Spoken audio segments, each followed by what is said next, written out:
মূলত আমরা এরকম একটি শেপ তৈরি করি। এক্সট্রা কোথাও যদি কোনো ডিজাইন থেকে থাকে তাহলে সেটা আমাদের নজরে পড়বে এইভাবে। সুতরাং আমরা এই অংশটাকে ডিলিট করে দেব।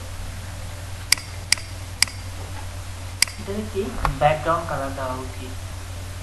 এখান থেকে আমরা একটি সি শেপ বের করে নেব ব্যাকগ্রাউন্ড দেওয়ার আগে। শেপ বিল্ডার টুল নিয়ে অল্টার ধরে এটাকে মাইনাস করে দেবো, এটাকে মাইনাস করে দেবো এবং ভিতরে এই কয়েকটা শেপগুলো আমরা মাইনাস করে দেবো।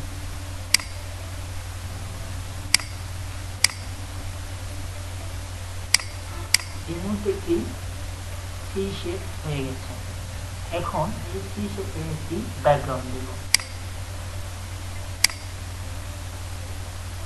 রাইট বাটন ক্লিক করে অ্যারেঞ্জ সেন্ড ব্যাক